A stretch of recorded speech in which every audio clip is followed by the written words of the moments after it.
All right, everybody, how y'all doing, man? Welcome to the first episode of SWAC Smoke of 2025. And I told y'all we had some big things going on, and we starting the year off with a bang.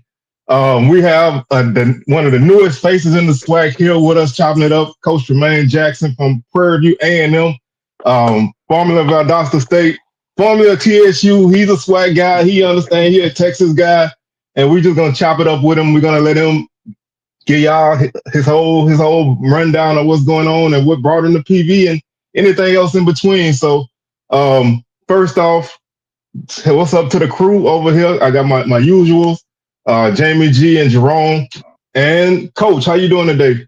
I'm doing good, man. I'm just happy to be here. Happy to be able to sit down and talk a little bit about our program and about the journey here.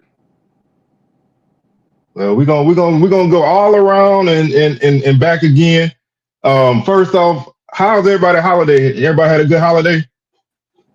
Yeah, man, my holiday was good. I celebrated that birthday on Christmas, so hey, I'm still celebrating. So that's what I'm doing.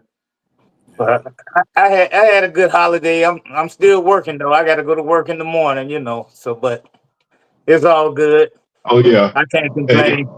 for some of us, for some of us it don't stop. And I know, Yeah. Coach, you probably already on the grind. I see you looking for dogs out there. Um, let's start off. Let's start off with an introduction of yourself. Why don't you give us a little rundown of who you are and kind of your journey in coaching? Let's start. Let's just start it. Let's just start there. Yeah, man. Well, everybody knows my name, but I'll just say, man, first and foremost, man, I'm a father to an 18-year-old daughter.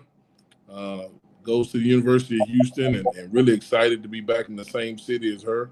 And then I'm the father figure to 25 guys every year, man, and that's really based on that's the basis of who we are. Man, I coach because there's somebody like Tremaine Jackson that didn't have an upbringing, didn't have a father figure in it. Coaches kind of stood in the gap, man, and so some people coach because they couldn't play anymore and they wanted to stay close to the game. It's a little bit different for us and how we go about it. Man, I'm starting year 20. I'm in my 20th year coaching, just finished 19. This will be my 6th year as a head coach, my 3rd school that I've been a head coach at. And it's been a really fun ride, man. I started this thing back in 2006, as a GA, an unpaid GA at A&M Kingsville. So it's ironic how I started my career in the A&M system, and now I'm back in it 20 years later. And it's been up and down, been fired through there, had some success.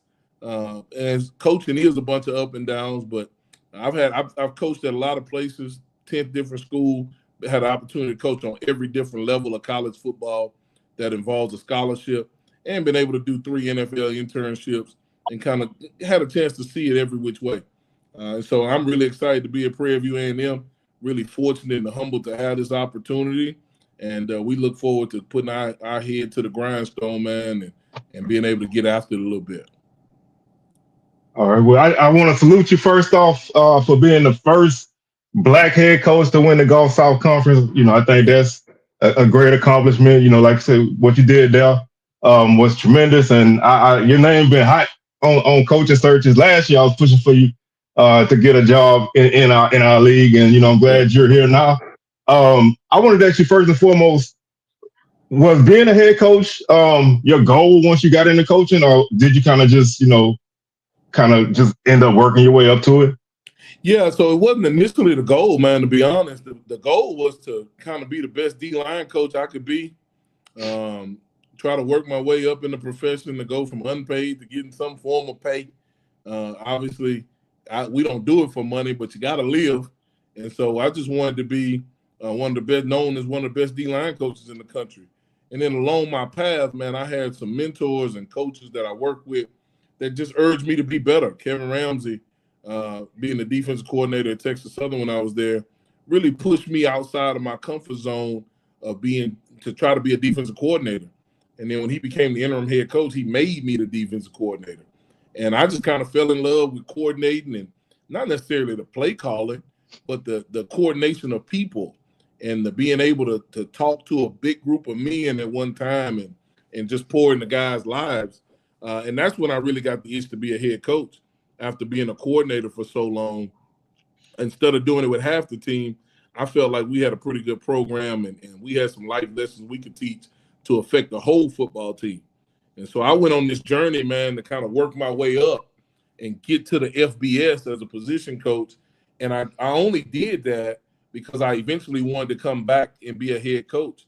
And I felt like if I could improve my resume and get it to a point to where I had coached on all these different levels, maybe a AD somewhere would give me a chance, and that actually happened.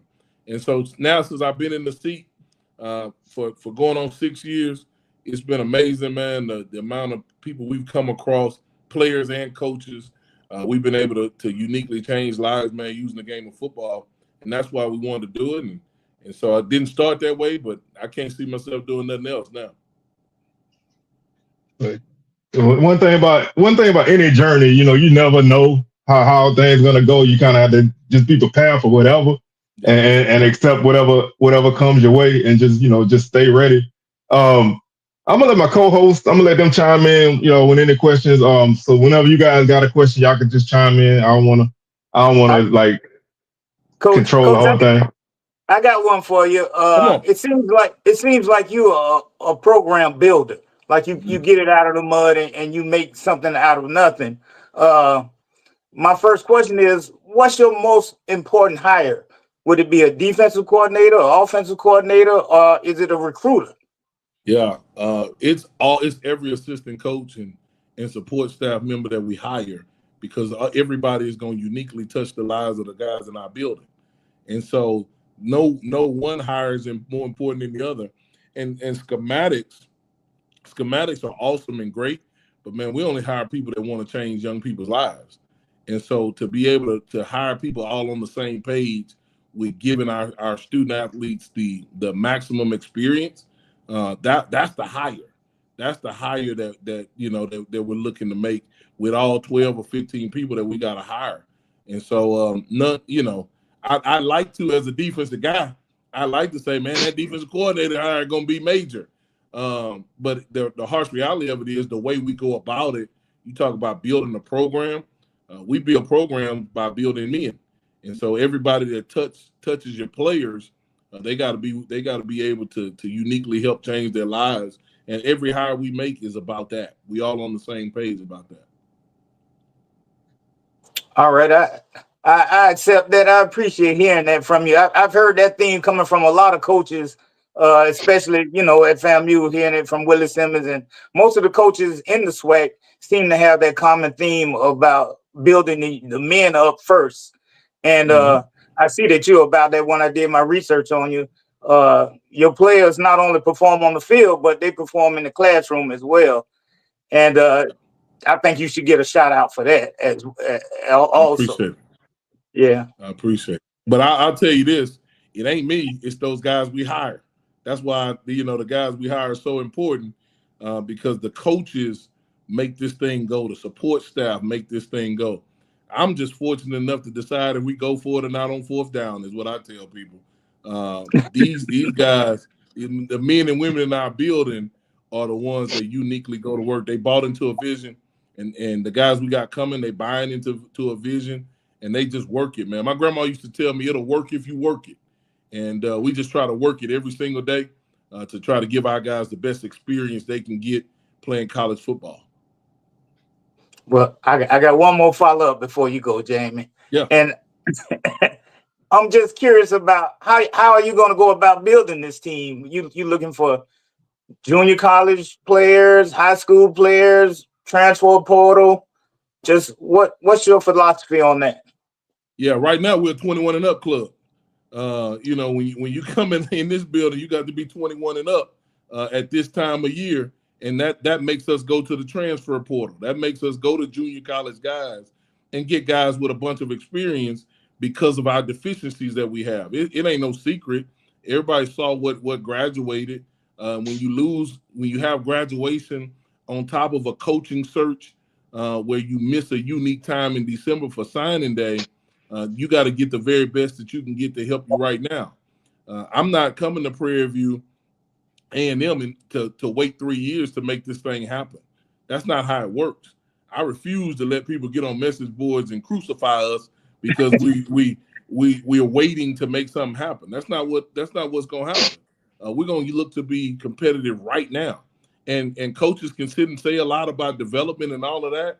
When you're in the situation we're in, we have to get guys that have some form of development already and then be able to add to and grow and develop more of what they have. But we're looking for older guys. And so I joke with our staffs. I said, man, listen, this is a 21 and up club. The 18 and up club don't come out for a while. And we looking to get guys that are older. And if anybody knows somebody that's 21 and up, that's transferring with some experience, send them to Prairie View A&M for evaluation because that's who we're looking for right now. Good deal, Coach. Yeah. Go ahead, All right, Jamie. Jamie, you can go ahead. Yeah. How much of an influence has Omega Psi Phi been on your journey of when it comes to coaching, and has any brothers in Omega Psi Phi reach out to support and give you encouragement? Yeah, man, I'll tell you what, Omega Psi Phi Fraternity Incorporated has been an influence on my life, man, since I was in the 6th grade. A guy named Ernest Carswell, Gamma Sig, Fall 83. Man, Ernest Carswell, I didn't know what was on his arm, but I knew he was having a good time, and I wanted to be a part of it, right? and so, but he took me in, regardless of him being a Q. He took me in, man, and really grew me up. And that was early on, man. I ended up being a coach's with, and it was a really special thing. We played in the national championship game a couple of weeks ago. Coach Carswell and his wife, Miss Liz, drove all the way from Houston to McKinney to witness that game, just because I was one of his early on guys. And so when you talk about a man that's willing to do that, I wanted to have the same values as that man. And man, Coach Carswell, when he finally told me what Omega Psi Phi was, we went on a journey to try to get it. And it was a journey. It was a journey to become a member of Omega Psi Phi, man. But the brothers in Valdosta, Georgia, the Alpha Gamma Gamma chapter in the spring 23 allowed me to be a part of that. And man, it's definitely been a real influence on our coaching life right now as well, and teaching values. Man, Omega Psi Phi is about manhood, scholarship, perseverance, and uplift. And all those things are included in football. And so we carry over a lot of those cardinal principles and values to how we build programs and what we're going to bring here to Prairie View A&M. We expect to see the bros stepping in the end zone like they do at South Carolina State. Hey, listen, I've already told a lot of the bros, I want you to come out. James, you asked about how bros reached out, man, in an amazing way. As I figured would happen, right? Because that's just the bros, right? And so genuine, man, so ready to help, so eager to be supportive of what we're trying to get done here on the Hill. But I did say, hey, man, don't give me no penalty. Don't get. I want the bros hopping in the stands on the sideline, but let's not get a penalty because we're gonna try to reduce some of these penalties, man. Yeah, because them refs not playing with the sideline warnings no more. So, Yeah, I don't know if y'all saw the Sugar Bowl. They already threw a flag because the ref ran into a guy. So yep. Stay out of their way. They're not playing with that this year. I told you that, Jamie. We got to have a whole divine nine going in. We got to, even our oldest, man. You know what I'm saying? So I'm my oldest, so we got to get a flag too. Yeah. So we got to come here from the chat. They want to know if Dr. Zachary gonna be down with playing Atomic Dog for you when you come on the field. Hey, it won't just be for me. Man, from what I've been told, bros gonna show up in a major way, man. And then the bros from the 7th district gonna show up too, and it'll be an exciting time on the Hill. I think there's a lot of excitement, a lot of positivity, which was overwhelming to me, and I'm really humbled by that.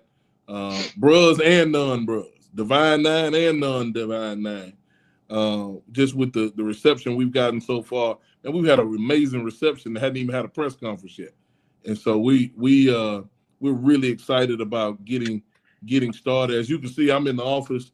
Man, we've been looking at recruits all day, trying to get coaches onboarded and things of that nature. So it's just a great time here right now.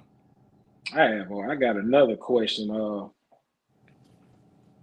How has Valdosta State been? You coached at Valdosta State, going through the Gulf South Conference, probably one of the best conferences in Division II.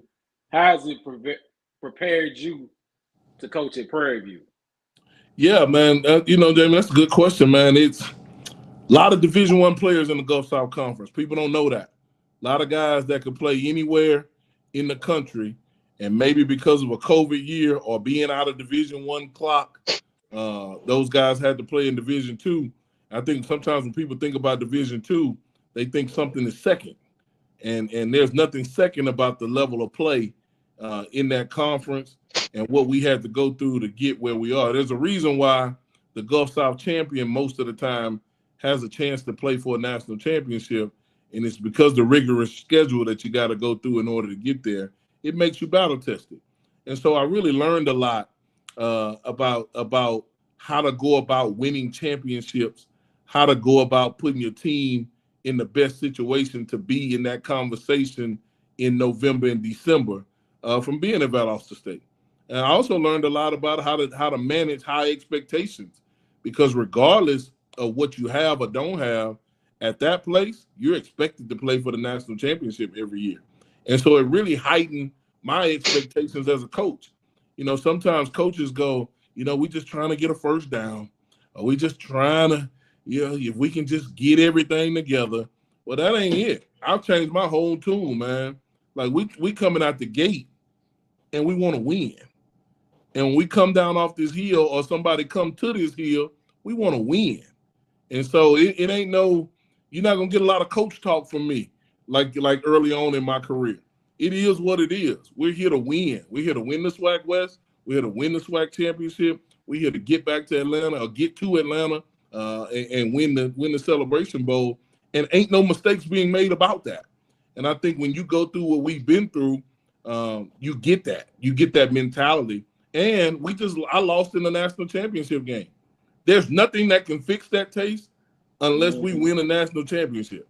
And as I sit here and look out this window into this stadium, we got everything we need in order to do that. We just got to tighten up some personnel stuff. Yeah, I got one more follow-up. Oh, go ahead. Who was the best D2 athlete you coached against? Man, probably a guy named John Giles at the University of West Florida last year. Oh, John yeah. Giles, he was a wide receiver, man. Joker had like 1,700 yards receiving on the year. And when you talk about somebody you got a game plan for, but again, John Giles was a Division I athlete. And so we've been able to see guys like that before, which the experience from the SWAC, from the FBS, that helped us deal with him in Division II. And vice versa, the experience with dealing with him in Division II, we feel like it's going to help us deal with these great athletes that's in this conference and on our non-conference schedule, man. Nowadays, man, there's great athletes everywhere. Ain't nobody going to be that far away from a talent deal. It's going to come down to some of the other things, the intangibles, the discipline, the obedience of the organization, man, the grit of your team. And so we understand that, but I think being in that league and coaching against guys like that, man, it really helped us. Where did that quarterback come from that y'all played against? Man, that dude was pretty dynamic too. In the national championship? In the championship, mm-hmm. And I don't know, but I still see him when I go to bed. Yeah. I still see it, man. And no, he was a kid from Michigan, man. He did a really good job. Again, that program that we played against in the national championship game, and they can compete on any level. Yeah, I like to see them in the SWAC. Yeah, like they can compete on any level, and it just goes to show you that good athletes are everywhere. Good coaching is everywhere, and so you got to be able to play your best game every time you walk out there, or else you'll get beat. And I think as I look across this conference, man, and watch film and get my eyes adjusted to what SWAC play is today. Man, I see that. I see that on tape. I see the great coaching, and I see a lot of great athletes running around. So if you being that you've been a head coach on a D2 level, and now you back, you back in the SWAC, back on FCS level. We had this discussion, I think it was last week. What is the main difference between D2 football and FCS football? Do you think it's a big gap, or the gap is not that big? Yeah, I think you got to look at what Division II schools you comparing it against and what FCS schools you comparing it against, right? There are some FCS teams that I felt like we could have beat when we were there. And what the biggest difference is, it's in the line play. It's in the depth of the line play. It's in the depth of your football team. You're talking about 36 scholarships compared to 63. Well, when I was at Valdosta State, we only had 22 of the 36. So you're talking about 22 scholarships versus 63. Well, that can show up in a major way, especially in the latter part of games, especially in the line play. And so, but I felt like frontline wise, we were as good as anybody. But when we had to go to that second and third guy, that's where it could get difficult if we faced any injuries. And so, I felt like there's not a big difference between the top of Division II and the mid to lower level of the FCS, because of you can create that depth if you do it the right way in Division II. And then we're kind of all fighting for the same kids when you're facing the lower level FCS schools. There's a lot of kids when I was there, we beat a lot of FCS schools on kids. A lot of kids that our kids got taken by some FCS schools. I remember very vividly, and there was a defensive lineman that it came down to Valdosta State or Jackson State, and he picked Jackson State, but it wasn't. And rightfully so. He did the right thing for him, but it was a recruiting battle. It wasn't like it was automatic. And actually, we had the kid on campus for the summer, and he just late he chose Jackson State. It just was what it was. And I think he had a productive season this season. But we were going to fight for kids that were FCS Division I caliber kids. And the good D2 teams, they do that. And so that's what we got to be aware of now that we're at Prairie View A&M. It used to be if you fighting against a Division II school, people go, why are you fighting against a Division II school? Well, the Division II school that played the national championship game or won the national championship, it's different. Because you got to fight for high caliber kids because those are high caliber programs. Right. Yeah, that's kind of how I felt. I seeing a couple games between SWAC and mid level D2 teams, especially SIAC teams. The difference is the numbers. Guys, first team guys, they fly around no matter what team you got. They fly around and make tackles. But as games progress and the and guys wear down, that they come out and the second guy got to come in. That's where you see a difference. That's where you see a lot of teams pull away in them kind of games. First half, a lot of them games be tight because talent is on both sides. But like you said, the depth is the difference. I did want to ask you because I noticed you've been really pushing on Texas, recruiting Texas. How important is it to lock down that Houston area, that East Texas area, all that area? How important is that to lock that down? It's very important. Let me back up and say something about what we were just talking about that I just thought of. 2021, when Coach Prime was at Jackson State, they played Delta State. And that game was 24-17. And Delta State had a chance to win. They should have won. Yeah. They should have won. And so hold on now, see Will. If that dude throw them passes, they win. Yeah, well, and so you look at that year and that team, Delta State went 5-6 in the Gulf South Conference that year, or overall. They didn't make the playoffs that year, and they lost 55-0 to Valdosta State. And so when you look at it, it's that close, man. And I think I love to make sure our fans and everybody knows it's a close deal. To answer your question about Texas, man, I'm from Houston. I grew up in Acres Homes. I say that very proudly because my neighborhood is just known as a little bit different. You tell somebody that know Houston, you go, where you from? I'm from Acres Homes. Oh, Oh, he's making home. Okay, I get it. And so we call it the state of Houston. Man, we have to put a fence around Houston. We're too close. And we understand that we have a SWAC opponent and a rival in the middle of the city. But in spite of that, man, whatever we want in the city of Houston, we got to be able to control and get. And that's our goal, whether it's on the front end, get coming out of high school, or whether they go somewhere else and want to come back. Man, we're at Prairie View A&M University. Man, what are we talking about? This stadium, these facilities, the people on our campus, the time, the history and tradition since 1876. Man, why wouldn't you come to Prairie View A&M? And so for me, we got to make sure that our brand is out there, especially amongst the players in Houston, but really amongst the players in Dallas, Central Texas, and the whole state, and then this whole region. We got to take care of home, though. It would be, if we didn't take care of home, it would be like going in your backyard at home and not knowing what's going on. Somebody out there playing in your backyard, you ain't even know. No, we got to know what's going on in our backyard, and we got to be able to control and get who we want. And that's just being frank and clear. And again, man, I say some stuff where somebody gonna use it as bulletin board material. We're locking down Houston, period. And so let me just give you a video clip. We're locking down Houston, and we're coming for Dallas, and we're coming for Central Texas. And I'm from Acres Home, Texas. So if you played in Acres Home, we coming to talk to you. But you got to be a good player. You got to be a player that can actually play here. Every kid can't play here. Every kid can't play for us. And so in spite of people thinking that somebody can play here, we got to be able to evaluate who can actually help the Panthers win a national championship. And then we'll go from there. But everyone that can help us get to Atlanta by way of the SWAC West, by way of the SWAC championship, and we got to have them on our roster, whether it's on the front end or the back end. Strong words. I like that. Yeah, you want to come play. If I had some eligibility, you might have a year or two. Everybody else gets a year or two back.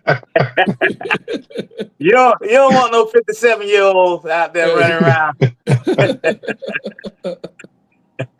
Yeah, we got a few TSU people in the chat. You know, they not, you know, they say they're gonna be ready. I ain't talking to them. I ain't talking to none of them. And I love some. I see some of the comments coming up. I'm on the hill. If you looking for me, I'm on the hill. And so I hear that, Coach. I might enroll in school at Prairie View and get a degree from here just so I can say I'm a Prairie View alum. I might just get me another undergrad, man. I ain't dealing with all them. Coach, you coming with the smoke. I appreciate that. You coming with the smoke. No. Hey, they call it show SWAC smoke. Yes, sir. Listen to me, man. I understand what a winner looks like. I understand what it takes to win, man. It takes great people, and we got them here. Our president, man, Dr. LeGrand, our AD Golf, we got great alignment here.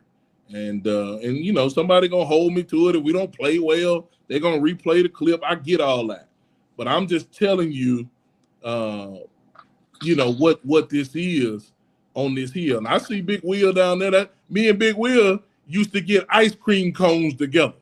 We used to ride in my truck and go get ice cream cones together. That's my dog, and he the brothers. But I understand, man, you know, in this time that we in right now, man, you got to be prepared for what people are trying to do. And I really believe that here at Prairie View A&M, our people are prepared. That's why this hire was important, and it was the right time. It was the right time for us to come here and be a part of this special deal. So you season tickets, have you seen an improvement or uptick in the season ticket sales or anything? You know, it's been a running joke in the streets about Prairie View attendance. Yeah. So you bumped that up yet? Well, I don't know yet. Anybody told me nothing. Here's what I told you everybody. Just got there, right? Just got here. Man, hopefully we able to recruit and coach and develop a product that people want to come see, to where we don't have to do hype shows and things of that nature to sell season tickets. Our product speaks for itself. And so, man, it's my mission to make sure that our players are out in the community, that people support people they believe in. And so how do you get somebody to believe in you, man? You got to go to the people. And so we plan on going to the people. And when I meet with our players, I'm going to tell them, how dare you? How dare you want somebody to come support you and we haven't done anything for them yet? So we're going to get out in these streets in the community, man. We're going to beat these streets to help and be a helping arm of the community and not expect anything from it. But when the word get out that we can play, when the word get out that we knocking folks out, when the word get out that it's an exciting brand, we think people will show up. And that's our mission, man. We're going to get them to come out. That's a good deal, Coach. All right, Jamie, you got did you have anything you wanted to ask? I was going. What game is there? Any games that you're looking forward to on the schedule that you look forward to playing? Yes. Yes. Yes. And so here's what I'm gonna say is gonna sound cliche, right? I'm looking forward to going to the Dynamo Stadium and playing Texas Southern. And I'm looking forward to that because it's our first game. And there's a unique deal on our schedule to where we open up not just with a SWAC conference game, not just with a rival, but a SWAC West game. Mm-hmm. And you got a chance to either get yourself behind the 8 ball or get yourself ahead of the 8 ball by how you play that game. And what's really unique about that is what you find out in game ones is what happened in the summer and fall camp. That's what you find out. Everybody got to start off with somebody. And the Labor Day Classic has always been a telltale sign for both programs on how the season could go or could not go based on how you start that game one. And so I'm really excited. The game is on my birthday this year, August the 30th. I'm fired up. When 80 Golf gave me the schedule, I went, hey, I'm playing on my birthday this year. There would be nothing more that we want than to be victorious that night, but it has nothing to do with my birthday. It has everything to do with starting off on the right foot in SWAC West play, man. Because you can't say you want to win the SWAC West and you start off 0-1.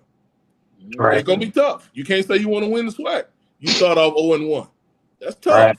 And so, man, to get off to a good start with this regime, this era of football, man, we're looking forward to August 30th. Now, I'm glad we got a lot of time before the end. It seems like we got a lot of time. We really don't. It's going to go by fast, but I'm glad it ain't next month because we need the time to get this blueprint laid down, man, and to be able to get our right foot started. I haven't even met the team yet. And so the team don't get back to a week or so from now. So, we're looking forward to being able to start. But I'm looking forward to the Labor Day Classic. And not to mention the pageantry that goes along with it, man, being from the city of Houston, having played and coached in that game in years past. Okay. Coach, you mentioned the pageantry and stuff, and the SWAC conference, you familiar with that, of course, is a band conference like no other.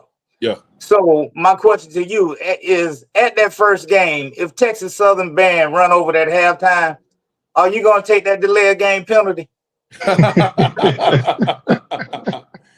I'm going to accept all penalties versus the opponent. All penalties. We're going to take every yard we can get. And so I'll tell you this, man. Everybody knows where I went to school and ain't no secret. But I know about the Marching Storm, too. And I'm eager. I'm eager to hear them come in the stadium. I'm eager to hear them practice. As we sit here, their practice field is not far from ours. I'm eager to be a part, however I can be, of the Marching Storm, man, and eager to listen to the sounds. People don't know this, but I sit in my office. A couple of things I did. I told y'all about listening to the Monday call, but I also played band music from different HBCUs on Thursdays in the office. And so I've heard everybody's band, and I'm gonna rock with the Marching Storm. That's good to hear, Coach. I need somebody else on this show with the band knowledge, because these cats, they don't have no knowledge of band. I'm the resident band head over here. So I had to throw that one in on you. Yeah. Oh, it's all All good. right. We got a couple I want to get to from the chat. First one, they want to know, are you making any progress with your staff? Yeah, so we've got pretty much everybody identified. Now we just got to go through the hiring process, which has been a real smooth deal, man. And so announcement should be coming out soon, whenever everybody clears that hiring process. But we like where we are as a staff. I was able to bring a couple of guys with me from the last place, and that's been with me for a while. And so we certainly want to get those names out there, because I think our fans and our players will really like the staff and the experience that we bring it over. All right, and the next one we had was, do y'all have any FCS teams on your non-conference schedule? Yeah, we're gonna play a couple. Now I don't know if I can say that right now, because we haven't had a it ain't been announced. Yeah, So we ain't got. we can kind of skirt around it. Yeah. That's why I asked it that way, because I know nobody's schedule been announced yet, and I don't want to put nothing out there that ain't You don't want to get I want to keep a good relationship with PV, so I don't want you to put. Yeah, but we do have some, and I think when AD Golf was putting together this schedule, I really think he had the playoffs in mind as well, and being able to have a schedule that makes us competitive across the FCS and not just in the SWAC. Obviously, everybody knows the goal. We want to get to the Celebration Bowl. We know how we got to what it takes to get there. But if something should happen where that didn't happen, we still want an opportunity to compete for another national championship, and to get to the FCS playoffs would be the way to do that. And so I'm really pleased with how he handled that. That he gave me that when I got here, and I told him that I was really appreciative that an administrator and AD understood what we were trying to get done, and that's why I keep talking to y'all about alignment. Everybody I talk to, I tell them about alignment. It was easy when he and I sat down because of the alignment. We want to be one of the best FCS programs in the country, and certainly the premier FCS in the state. And I'll say it again, we want to be the premier football championship subdivision school in the state. And we make no qualms about it. We're not going to hide and apologize. It just is what it is. We have too much. We have too good of things, and we have, again, the right people. And it's the right time, man. And so we're definitely excited about the schedule that we have, and we look forward to it being announced. Yeah, I'm gonna definitely be locked in. I always try to get an idea of what everybody's working with. I believe in playing, FCS teams out of conference, especially regional teams. You mentioned yourself that way. And like you said, if things fall short on the SWAC side, you win those games, you get your chance to play for another championship anyway. So, it's always important to play those teams and let them know, what y'all working with, just so you SWAC ain't a pushover like some people think. I wanted to ask you, Coach, do you have any prior relationships with any other head coaches in the conference right now? No, yeah, I know quite a few of them. Ironically, to come into the conference, get hired at the same time as Coach Shade over at Alabama A&M. Obviously, we just played each other in the Division II playoffs in the second round, so very familiar with him. He and I talked quite a bit. Coach Joseph over at Grambling, I got a prior relationship with him. And then as I just look through the league, man, got some relationships, whether been on some committees with some guys or just in passing, knowing a lot of the same people, but not just head coaches, a lot of assistant coaches and support staff throughout the league that we're really familiar with. And man, I think it's a well-coached league, and we're excited to be able to join that, and hopefully we can live up to our end of the bargain. But I know we got our work cut out for us, because these guys can coach and they can recruit, and they can mentor their kids too. And I think that's what's exciting about the challenge. Yeah, the SWAC is becoming more and more competitive every year. Since I'm relatively new, I came over to the SWAC with FAMU. I already knew about the SWAC, but I wasn't ever being actually a part of it in it. Mm-hmm. And these cats, they always tell me, "Oh, don't worry, it's a long season. It's a long season." And it's come to play out that way. Even, even in these 4 years or 5 years that I've been over here, I've seen that it takes a lot of twists and turns, especially at the end of the season. Absolutely. I was talking to somebody earlier, and they were talking about how many quarterbacks got hurt in this conference in game one. And it really changed the trajectory of a lot of teams real early because of those injuries and things of that nature, which some people say, oh, that's just football. Sometimes it ain't just football. Sometimes it's just one of those things that kind of come out early and you don't expect it, right? And so, but again, you see how well coached the league is when people are able to improvise, adapt, and overcome those situations and still be successful in spite of. And so we got to be ready for that. Yeah. The coach, I think you're talking about, held it together real good. Yeah. After he had that misfortune, Absolutely. He held it together right on into the end, pretty much last game of the season. Yeah. No, that situation. It's tough. Yeah. One thing I'll say about SWAC football is the game is never over. You can get a lead on somebody and, they're going to come back. We had like 6 or 7 overtime games in conference this year. My team played in 4 of them. It just, you just never, you can't let your guard down week to week. You got teams who are teams who've been struggling, but they put it together for you that week. I also want to ask you, in terms of dealing with your staff and putting together staff, on the football side, is there anything specific that you look for? I know you look for guys who, are going to be great off the field mentors and builders of men, but on the field, is there anything in particular that you look for?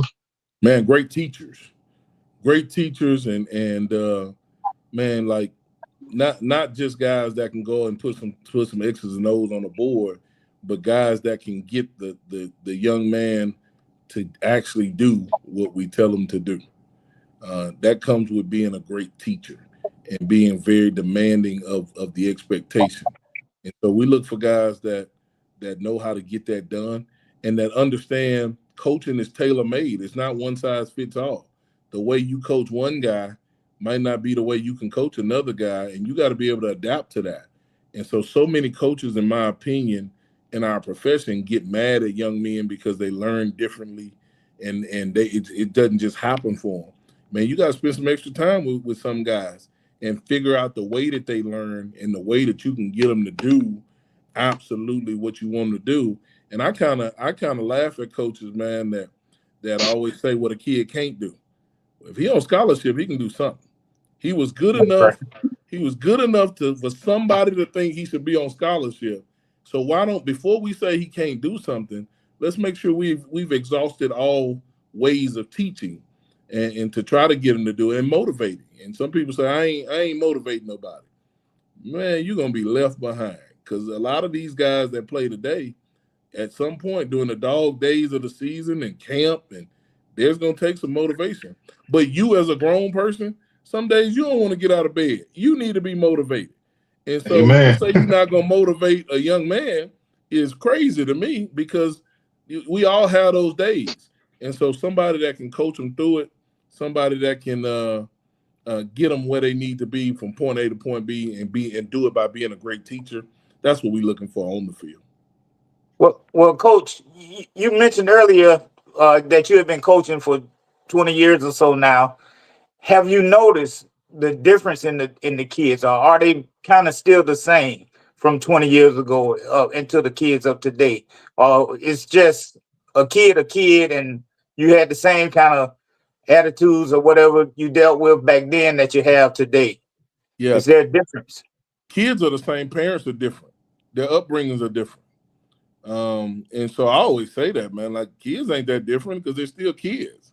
But what we have now is this iPad generation, right? Like, instead of going outside, one of your parents give you the iPad and tell you to be quiet, sit in the corner, and don't bother them. Well, that didn't happen when I was a kid. That it was, hey man, we're going outside till the street light come on, and then my grandma was gonna stand on the porch and holler, and I was gonna go in, wash up, and eat. And that we had that type of structure. Nowadays, man, a lot of parents have to work, or life happens, and some of those guys are left to raise themselves in some situations, even when the parents are around, just trying to, survive. And then others just think their kid is the best since Jerry Rice. And so we got to deal with that too. And that's fine. That's just what it is. And so, I often say this about today's generation. When we're recruiting a young man or a young lady, because I had a young lady on my football team last year. So when we're recruiting a young man, a young lady, and we talk to the parent and the parent says, well, coach, it's his decision, then I just kind of put my hands in my face and go, wait a minute. When you told him to take out the trash yesterday, was that his decision? Or did you want him to wash the dishes and take out the trash? So washing the dishes and taking out the trash is far more important than where he's going to spend the next 4 or 5, 2 or 3 years, whatever it is, and how his life might turn out because of that decision. And so when you really start thinking of it from that standpoint, we got to get more parents on board with really helping their young people make great decisions and not just the immediate fancy, shiny decision. And so that's what's changed. We've given up the responsibility of helping them make decisions, not everywhere, but most places and most parents. And when it comes down to a really important decision, we leave it up to them. Well, they don't have enough life experience to make those decisions like that.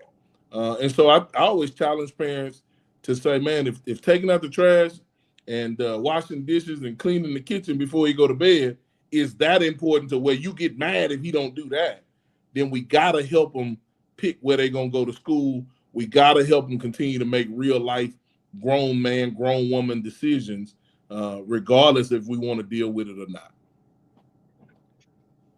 I agree with that, coach. I agree with that. I got a 21-year-old and a 19-year-old that I'm still helping make decisions. Both of them at FAMU right now. So I agree with you on that, coach. That's but so you saying that the kids of today aren't really too much different. It's just the way the parents and the upbringing and things like that. Yeah. And some people they give the right to help making that decision to the trainer, to the 7-on-7 coach, to somebody outside of the home. And they might not have the kids' best interest in mind. Might be their best interest in alignment for what they got going on. And we faced a lot of those cases too. And so we just got to make sure that everybody's on board for doing what's best for the young person, so that they can have the best experience and the best opportunity for them to be successful.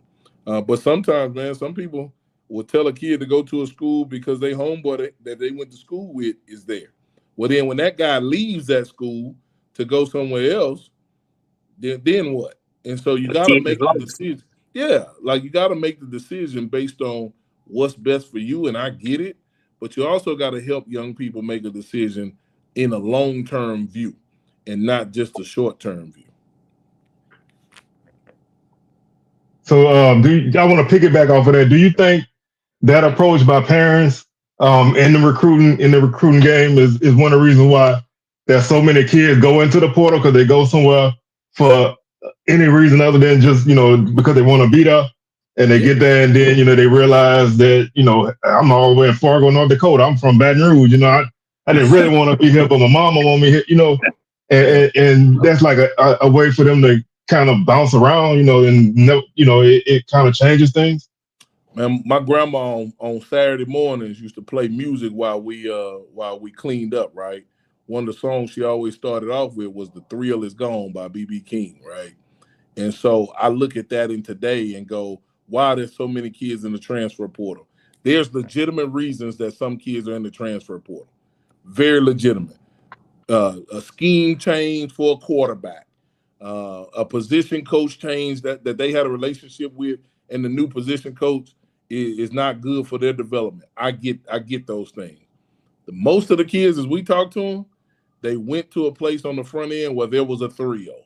There was a jersey presentation, and they took good pictures. There was a lot of people at the stadium chanting their name. There was NIL involved, and somebody gave him a couple of dollars to come there. But when the thrill is gone and you have to really find something else to go with, you didn't have it. There's nothing else that you can go with. And so those thrills don't last very long. And so I think we got to learn to dig a little deeper in recruiting and really ask, who's going to help my life be better post-football? And I've had kids get in the portal. I left a place and 20 kids jumped in the portal. But I also made sure that I educated them on, don't just get in the portal because I left, because in the recruiting process, I tell them, don't come here because I'm here. I want you to come here because you can see yourself being successful here. Because coaches come and go too. That's part of it. And so when the thrill is gone, man, guys jump in that portal, and we got to do a better job of making sure that it's more than just the thrill, that we got some solid foundation on why a kid picks a place to go to. Well, Coach, I got a kind of lighthearted question here for you. How you feel about players swagging out with the extra drip in the uniform, and do they have to earn that, or are you a stickler for everybody dressing alike, or how you go about that? You have to earn your way to that for us. So it's 3 levels to our program. You start off as a team member, you can't wear nothing. I don't want to see no gloves on you. I don't want to see no shirts underneath. You just a bare bones football player. All right. And then if you make it to Panther, you get a chance to wear 2 sleeves, not 1 sleeve. Not once. You don't get. If you wear one, you better have another one. You can wear some gloves and maybe a wristband on both wrists. But man, if you achieve the dog status in our program, meaning that you're disciplined, you're obedient, you have a lot of grit, you've displayed the things that make Pantherland happy, and you can play, then you get a dog across your helmet, because that's what you are. You a dog. You have that dog mentality, and we understand we Panthers. There are gonna be a lot of people say they not dogs, they Panthers. I understand that. I'm talking about the mentality in which we play. And when you got that dogmatic mindset, man, it's one of those deals to where you can wear one sleeve on one leg and the opposite on the other, because I know you're gonna take care of business regardless. Right. You've earned that right, and it's not easy to achieve that status. Now, if some of our players watching, it's too late for them to hop in the portal right now. So we about to strip all that stuff y'all used to wear down. We going back to bare bones football with white socks. We're gonna wear white socks because nobody wants to wear white tube socks anymore. But we got to stop making it about what it looks like on me and what it looks like for us. And so when we put that product out there on the field, man, it's got to be right. And I think you got to earn the right to get all that other stuff. I agree with you, Coach. I hear you. I like you, Coach. You know, it's my first time meeting you, but if I had a son playing, I might send him up there to go play with you. Hey, well, listen, I appreciate it, man. Hopefully somebody watching with a big son and send him over this way. Big son. It's some big boys out there in Texas. I'm sure you're gonna run across quite a few of them out there. Absolutely, you just got to reel them in. You still gonna have ties in Georgia and South Georgia? You still gonna try to reach back? Man, between South Georgia and Florida, we did a really good job in Miami at the last place we were at, man, and that was kind of a connection there. So we're gonna recruit. We're gonna, when I think Prairie View A&M University, man, is a nationwide place. I think people from all over the nation deserve to see what we got between academic programs. Again, the people involved, enrollment is at an all-time high here, and just what we have, man. Not just the football facilities, but overall, all our sports are ran by great people, man. And what our department is doing, 3.0 GPA as a department, just found that out today. Where would you want to go? Why can't we get anybody in the country? So from Portland, Maine, to Oregon, to California, all the way down to the tip of Texas, man, and Miami, Florida, we should be able to get and attract a great brand of young person that wants to be a part of a winner. That's all All right. right. Well, we're gonna take a couple more questions because Coach, I know you're busy. I know I know you're grinding right now. I appreciate you taking time out to do this with us. Jamie, did you have any more questions? Only question I have is what strategy you plan on implementing that's gonna be different going forward with Prairie View football? Yeah, man, I think it's the dog mentality. Mm. It's the way we go about doing things. Man, everybody, again, I say this till I'm blue in the face. Everybody not gonna be able to play for us. Everybody, just because they could play somewhere else, don't mean they're gonna be able to play here. It's gonna take a different type of person to play for us. Somebody that's fully not just bought in, but not committed either, but submitted to what we do. We looking for a buy-in, like when you buy something off Amazon, man. Like when you click submit on Amazon, that money gone, and it's hard to take something back to Amazon. We don't want no J.C. Penney's type deal where you can walk in without a receipt and get a store credit when you don't like it no more. You know what I mean? Like we need a real commitment, a submitment to what we do, and so we're looking for that, and that's the strategy we look to implement, and it's gonna be hard. It's gonna be hard, man, and that's just it is what it is. All great things worth getting are hard. Winning ain't easy. Winning in this conference ain't easy. You guys just gave me some history about what we have. We had a West team hadn't been able to host. Prairie View hadn't beat Southern at home. Those are things I didn't know. And so it just lets me know that it ain't easy. But, man, life ain't easy. And if we can get guys to do it right in our program in these safe confines of football, then we know they got a better chance of being able to really challenge that adversity in life. Adversity can still be beat, but when it goes unchallenged, you'll lose every time. And so we got to make sure our guys are prepared for that, and that's the strategy that we plan on using. Yeah, strong words. I got a saying I like to say about Southern, but it can apply to anybody's school. I always like to say, if being a Jaguar was easy, everybody could do it. I'm sure, being a Panther, if it was easy, everybody be able to do it. But it's only for the strong. So, I'm looking forward to seeing you in action, Coach. I think you done made a lot of new fans over here.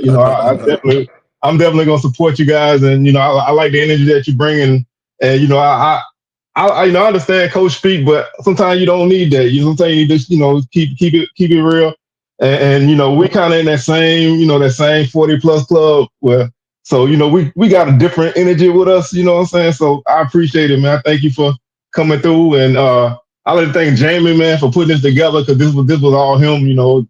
Hey, salute to you, man, for that, and Coach, just thank you for coming through. I know, like I said, I know it's busy, trying to get yourself settled in, but yeah, I really appreciate you getting down with us.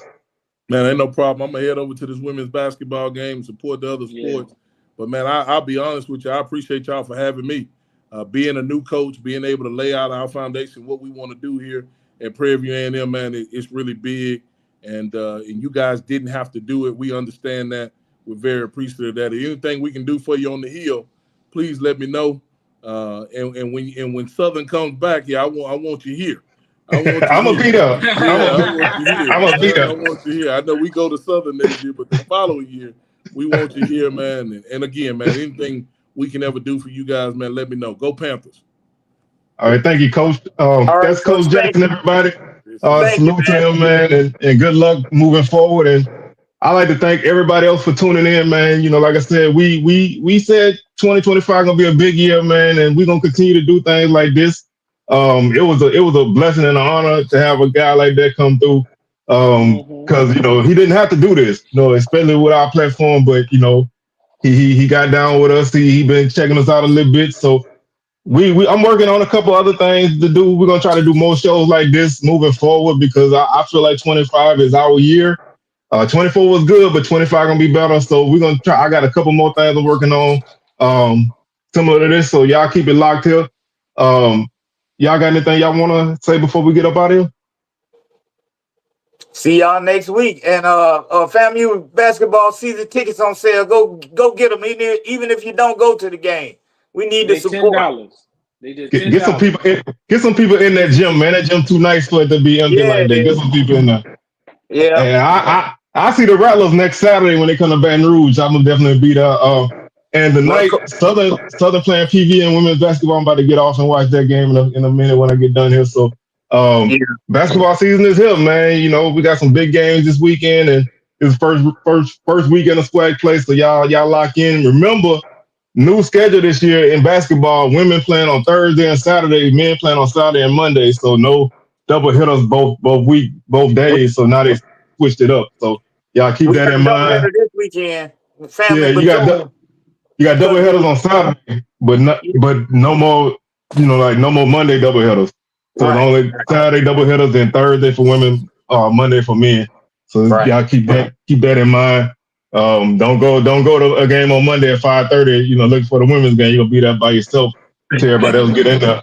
But like I say, man, I'd like to thank y'all for tuning in again. Thank Coach Jackson, man. Thank PV staff and everybody out there in Prairie View, man, for putting this together. Thank Big Soldier, man. Salute to you, bro. Like I said, I appreciate you doing that. For that was a big thing for us. You made that happen. And like I said, I'm working on a couple of things now, and we're gonna keep y'all locked in on what's going on. And we will see y'all next week with another edition of SWAC Smoke. We are out of here. Peace.